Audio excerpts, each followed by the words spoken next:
bonjour à vous, où que vous soyez. Alors je vais crever l'abcès tout de suite, le H-bar, je pensais que c'était un bar. Une physicienne m'a appris hier que en fait, c'était la constante de Planck divisée par 2π. Je pense que je me ferai corriger si ce n'est pas le cas dans quelques instants. Alors on va être ensemble toute la journée pour des témoignages, des tables rondes, discuter de ce qu'est la Deep Tech, de ce qu'est le plan Deep Tech. Il y aura de nombreux témoignages. Ça dure jusqu'à 15 heures. J'espère que vous êtes prêts. Et pour introduire cette journée, je vais appeler sur scène Pascale Ribon, directrice Deep Tech BPI France, que les habitués du Deep Tech Tour connaissent bien, Estelle Iacona, vice-présidente du conseil d'administration et présidente par intérim de l'Université Paris-Saclay, puisqu'il ne nous a pas échappé que Sylvie Retailleau était dorénavant ministre, et Nicolas Glady. Rejoignez-nous sur scène, prenez un micro, vice-président innovation de l'Institut Polytechnique de Paris. Mettez-vous là, Nicolas, vous pouvez vous mettre ici si vous voulez, peu importe. Allez-y, je vous en prie. On va commencer par vous, Pascal, si cela ne vous dérange pas. Alors, on a fêté, il y a peu de temps, les 3 ans du plan Deep Tech, dont finalement le Deep Tech Tour, notre présence ici, est l'émanation. On en est où aujourd'hui? Puisqu'on touche presque au bout du Deep Tech Tour. Effectivement, on est à la fin de cette 2e édition du Deep Tech Tour. D'abord, un grand merci pour l'accueil sur ce territoire de Paris-Saclay, qui est un territoire en plein développement. Chaque fois qu'on vient, on voit que ça change, qu'il y a de nouveaux bâtiments, de nouveaux espaces, et c'est très agréable de voir cette dynamique. Alors effectivement, on termine par des étapes parisiennes, puisque c'est l'avant-dernière date du Deep Tech Tour, de cette 2e édition du Deep Tech Tour. Ça a permis de faire le tour de France. L'enjeu de cette 2e édition, c'était de pouvoir partager avec l'ensemble des écosystèmes les sujets autour de l'entrepreneuriat Deep Tech, et de pouvoir donner à voir à la fois aux étudiants, aux chercheurs, aux doctorants, tous les chemins qui peuvent permettre de mener à la création d'une entreprise sur la base de travaux de recherche, sur la base embarquant des technologies de rupture.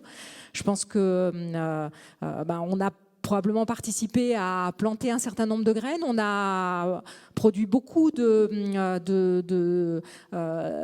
matière à réflexion, si j'ose dire, beaucoup de tables rondes, beaucoup de témoignages inspirants. Je pense qu'on va en avoir encore aujourd'hui. Je confirme. Et on voit que c'est l'ensemble de ces matériaux, l'ensemble de ces moments font l'objet de pas mal de replays sur la chaîne qu'on a mis en place, et puis sont utilisés par les acteurs de l'écosystème justement pour partager avec l'ensemble je le disais, des chercheurs, des personnels, des doctorants, tous ceux qui ont envie de créer. Voilà, et donc on est dans cette dynamique-là. Donc voilà, un beau Deep Tech Tour qui est en train doucement de se terminer. Merci beaucoup. La Deep Tech, c'est un concept, c'est un mot, c'est aussi des idées, des sociétés. On va en discuter dans un instant. Ça peut paraître encore un peu nébuleux. Ça ne le sera plus, on l'espère, dans quelques heures. Estelle Iacona, déjà merci de remplacer Sylvie Retailleau, qui peut-être nous regarde de la rue Descartes. Bonjour à vous. On est au cœur de la plus grande université française. On dit souvent que on ne le dit pas d'ailleurs, l'innovation est la 3e mission de l'université. Ça représente quoi pour vous concrètement, la Deep Tech ici ? Alors déjà, je voudrais quand même remercier nos co-organisateurs pour cette journée. Donc un grand merci à BPI, un grand merci à IPP d'être parmi nous, et Nicolas. Grand merci aussi à Samuel Guidal, qui représente le ministère de l'Enseignement supérieur et de la Recherche, pour lequel l'innovation est aussi au cœur de la feuille de route à venir. Donc on est ravis de vous avoir. Alors l'innovation a évidemment une place majeure dans nos environnements, écoles, universités, organismes de recherche. Alors pourquoi, pour répondre à votre question, et comment concrètement ?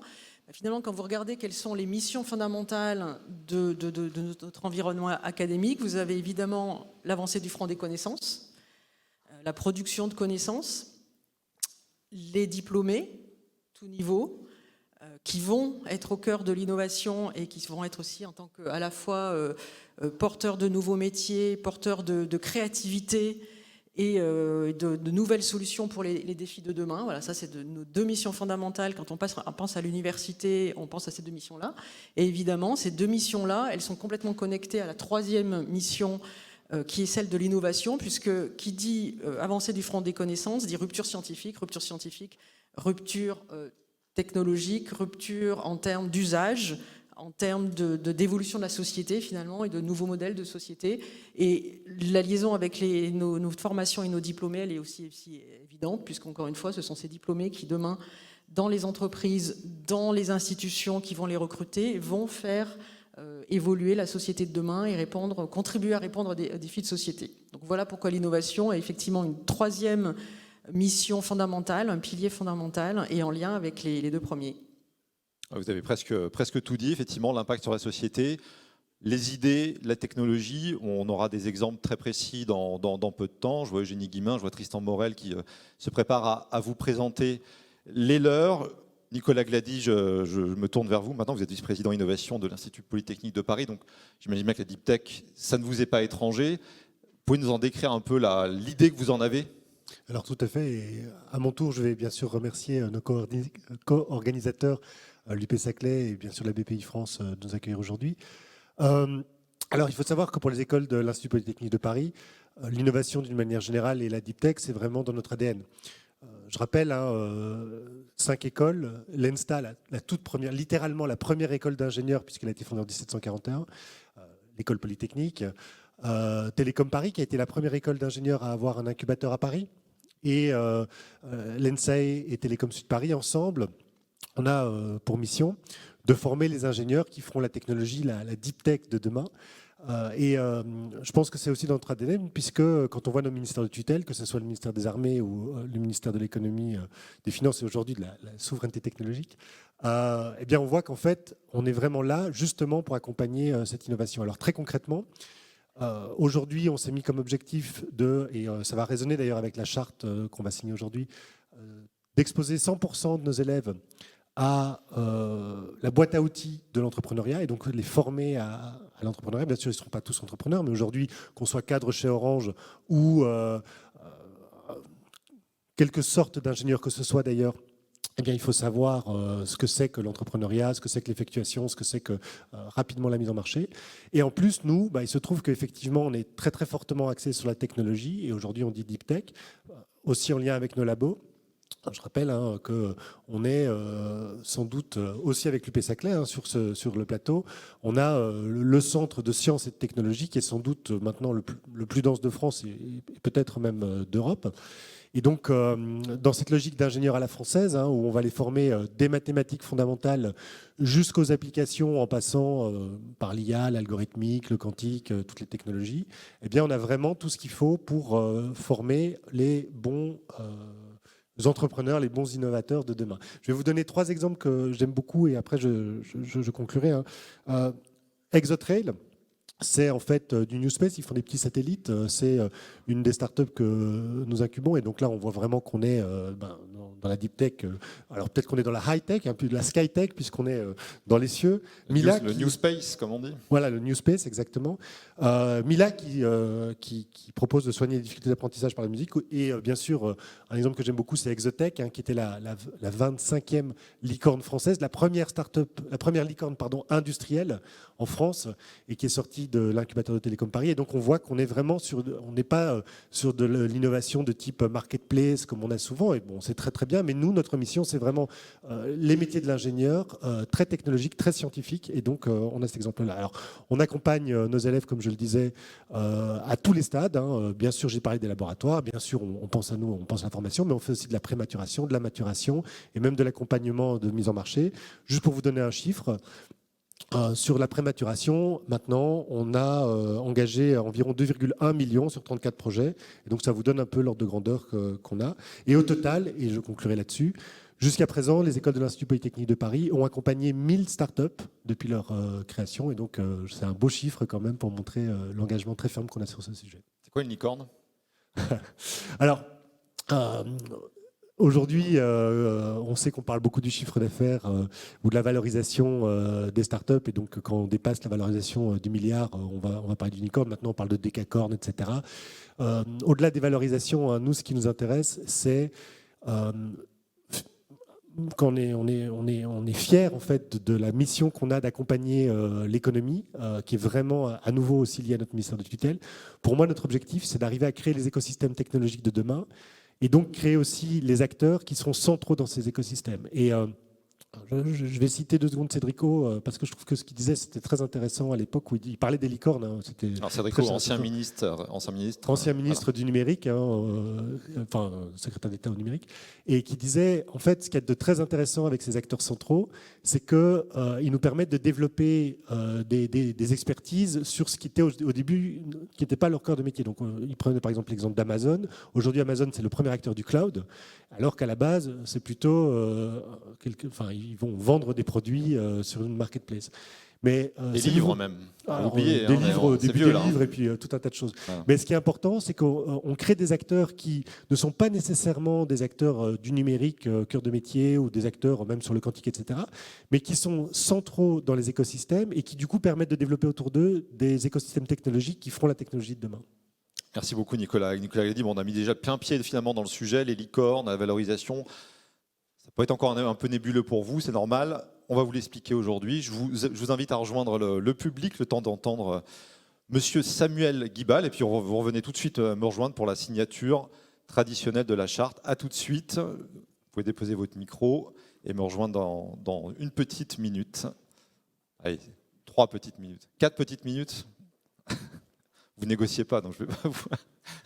Bonjour Monsieur Guibal. Bonjour à tous. Bonjour à tous. Alors vous représentez l'État. Vous êtes Drari, comme on dit, directeur régional adjoint. Vous allez m'interrompre si j'ai pas bon. Et délégué régional académique adjoint à la recherche et l'innovation. Merci beaucoup. Et le nom académique reflète l'idée que c'est un service et une fonction qui est placée auprès du recteur de région académique depuis 2021, avec l'idée que l'État sur le territoire construit une vision globale de la chaîne ESRI. Et c'est très important, y compris connecté aux scolaires et donc à l'articulation des formations tout au long de la vie, finalement, de la formation initiale jusqu'à l'insertion professionnelle. L'État, c'est l'acteur évidemment majeur de l'innovation. Vous êtes à la tête, entre guillemets, d'une région très importante en termes de recherche. Ça se traduit comment en termes de stratégie pour vous? Quelles sont vos actions? Alors, je voudrais déjà souligner les particularités du territoire de Paris-Saclay, parce qu'on ne peut pas concevoir les actions de l'État sans tenir compte de la réalité d'un territoire.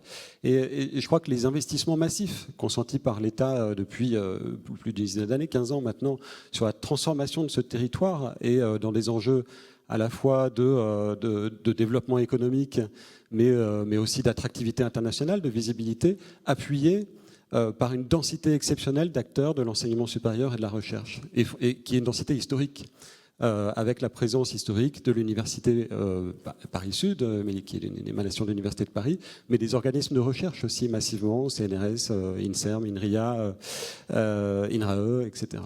Et que ce socle-là, ça doit être vraiment le point d'appui de toutes les politiques publiques qui concourent à cette opération énorme d'aménagement d'un territoire exceptionnel en France. Ça, c'est vraiment une opération d'intérêt national. Alors, dans ce contexte-là, l'action de l'État sur le territoire doit aussi tenir compte du fait que les opérateurs de l'État en matière de SRI sont en réalité des universités, des écoles, des organismes qui ont une grande indépendance dans la mise en œuvre et leur choix de politique en matière d'articulation de ces problématiques-là. Et donc, cette mise en œuvre leur appartient. Et leur stratégie est clairement leur rôle. Et il ne s'agit pas d'interférer pour les représentants de l'État sur leur politique, mais au contraire, de les accompagner dans la mise en œuvre de leur choix stratégique sur l'ensemble du spectre SRI, de les aider à s'appuyer sur les bons outils, sur les bons acteurs, sur toute la chaîne, aussi en s'appuyant sur les acteurs territoriaux, que peuvent être le conseil régional, les collectivités locales, et jusqu'à l'Europe. Donc on vient vraiment en appui de la mise en œuvre des politiques publiques par ces institutions. Vous l'avez résumé, vous êtes en appui. S'il y avait des forces quand même dans la région en particulier, puisque tout le monde y est un peu présent, quelles seraient-elles? Alors, Les forces, je les ai rappelées, c'est vraiment la densité exceptionnelle qui représente 15% du potentiel de recherche national, donc c'est considérable et on ne peut pas les détailler, c'est largement multidisciplinaire et on ne peut pas privilégier ici des filières scientifiques ou technologiques particulières. En revanche, l'enjeu très clair et je crois qu'il fait l'objet d'une stratégie qui a été partagée à la suite d'un rapport qui a été remis par le préfet Cadeau en 2019 au Premier ministre sur l'actualisation de la stratégie de l'État sur l'opération d'intérêt national Paris-Saclay et qui actait l'effort de structuration considérable qui avait été fait par les acteurs de l'ESRI avec la création de l'Université Paris-Saclay, de l'IPP, de l'Institut Polytechnique de Paris, et que la politique de l'État devait aussi, sur ce territoire-là, tenir compte de cette évolution. Et un enjeu très fort qui est apparu dans le travail préparatoire à ce rapport, c'est la question de la lisibilité de cette densité exceptionnelle et de comment on crée des interfaces efficaces entre ces acteurs de l'ESRI, essentiellement publics, avec le monde socio-économique en général, pour arriver à réussir, au fond, l'enjeu de cette opération d'intérêt national, qui est de créer une dynamique de développement économique et de développement territorial appuyé, enrichi et ressourcé par la science qui est produite sur ces territoires-là. Et c'est vraiment un enjeu, je crois, très fort à la fois pour les innovations, mais aussi dans une logique de développement économique et de développement industriel du territoire. Et toute la chaîne doit être articulée. Les services de l'État travaillent conjointement, les services du ministère de l'Économie, du ministère de l'Enseignement supérieur et de la Recherche, sur le portage de ces politiques-là et l'accompagnement des acteurs. Merci beaucoup. Vous venez de résumer le but de cette journée. Séquence suivante. Alors je vous l'avais promis, le suspense a été un peu levé par Nicolas Glady. Séquence suivante avec la charte, la signature de la charte qui va lier corps et âme les personnes que je vais appeler sur scène pour la signer, si néanmoins tout le monde est d'accord. Mais je crois que tout le monde est d'accord. Je ne grève pas le suspense. Estelle Iacona, vice-présidente du conseil d'administration et présidente par intérim de Paris-Saclay, Nicolas Glady, que je rappelle sur scène, je vous la représente, vice-président innovation de l'Institut Polytechnique de Paris, Pascal Ribon, qui est là, et Jalil Yaker, que j'invite à me rejoindre après avoir pris un micro. Rasseyons-nous quelques minutes, vraiment très rapidement, avant de passer à la signature et à la description de ce que vous allez signer. Vous pouvez vous asseoir ici, Jalil. Je vais commencer par vous, Estelle Iacona. Cette charte est signée sur la plupart des dates du Deep Tech Tour. Qu'est-ce qu'elle représente pour vous? C'est une manière d'entériner une volonté? Alors, c'est la manière d'entériner une volonté, un peu plus que ça, même je dirais une ambition forte de l'Université Paris-Saclay, qui est d'être un acteur, je dirais, socio-économique finalement, de l'ensemble de la chaîne de l'innovation. Et en termes d'image, c'est toujours intéressant et important de le rappeler, en termes de connaissances dans l'ensemble de cette chaîne justement de l'innovation. Donc ça, c'est la première chose, c'est une ambition forte que l'Université Paris-Saclay et l'ensemble de ses membres, donc les écoles, les universités et les organismes de recherche, soient connus et reconnus comme acteurs en part entière de cette chaîne socio-économique. Et concrètement, finalement, cette charte complète le dispositif, un dispositif qui existe déjà au sein de l'université. Donc on a vocation et volonté de compléter ce dispositif avec encore plus de sensibilisation de nos doctorants, de nos étudiants, de nos chercheurs et enseignants-chercheurs à aller plus vers l'innovation, à avoir envie de réfléchir à leurs activités en direction de la création de start-up dans le cadre de la Deep Tech. Donc sensibilisation encore plus forte, formation. Donc on forme beaucoup à différents niveaux avec des parcours qui vont jusqu'à des parcours très, très intégrés dans le dispositif de nos établissements.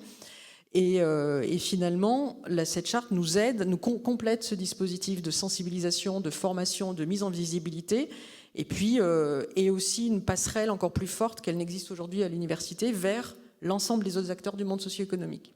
Merci Estelle Iacona. Nicolas Glady, je vous pose la même question. Finalement, cette charte, elle ne crée pas, mais elle accompagne un mouvement qui existait déjà.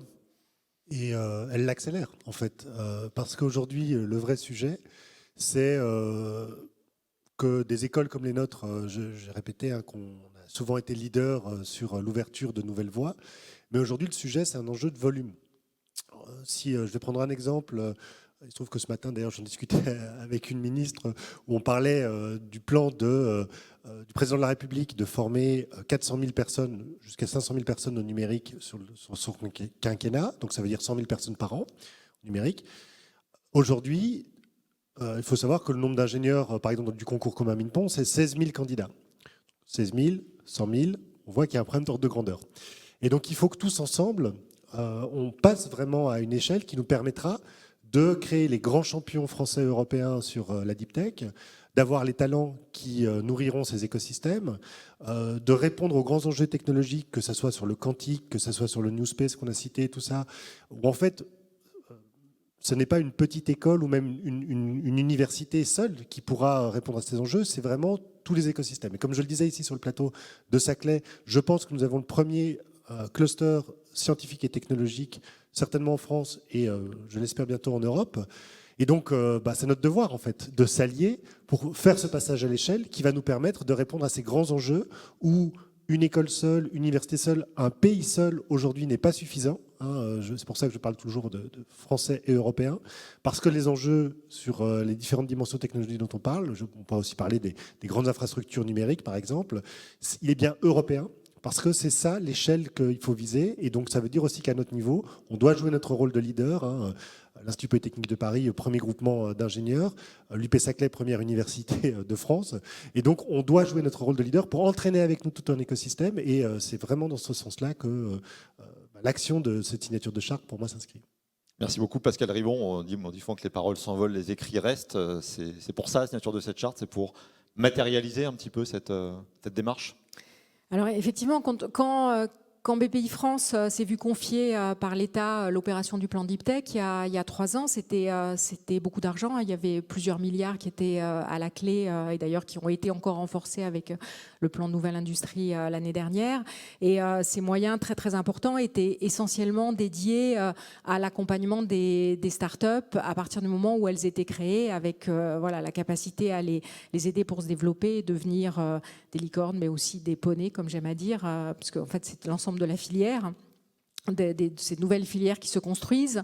Et l'analyse qu'on en avait, c'est que ce changement d'échelle, parce qu'il y avait cette ambition de 500 startups à créer, donc plus du doublement par rapport à ce qui était le flux actuel. Pour Paris-Saclay, peut-être ça peut vouloir dire 50 startups créées par an. 100, on en crée 100 par an. Mais Deep Tech. Pas les 500, pas Deep Tech.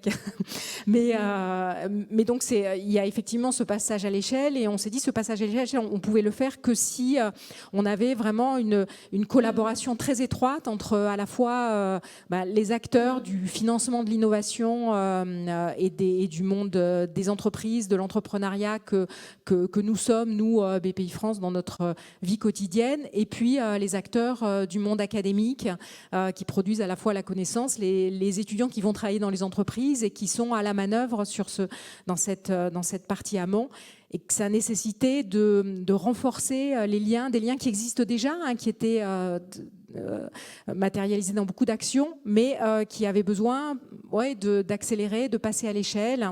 Et donc on a fait ce travail conjointement entre à la fois les équipes de BPI France sur les territoires et puis quelques représentants du monde académique, des VP, innovation, entrepreneuriat.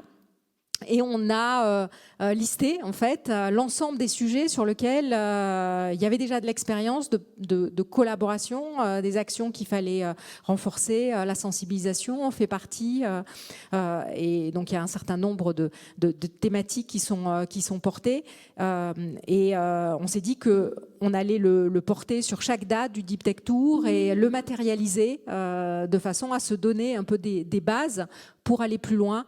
Mais effectivement, ça n'est pas un démarrage, c'est vraiment la continuation et le renforcement de quelque chose qui existe.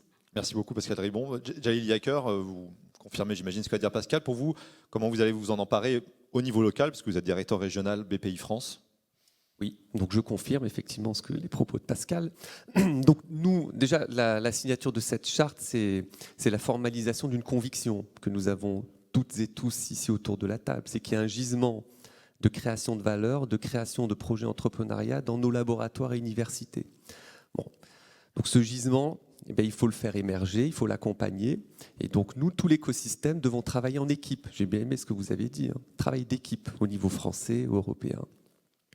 Travail d'équipe, tout l'écosystème, c'est les universités, bien sûr, les laboratoires, les incubateurs, accélérateurs, SAT, la région, les pôles de compétitivité. Tous ensemble, en équipe, main dans la main, pour faire aboutir ces nombreux projets.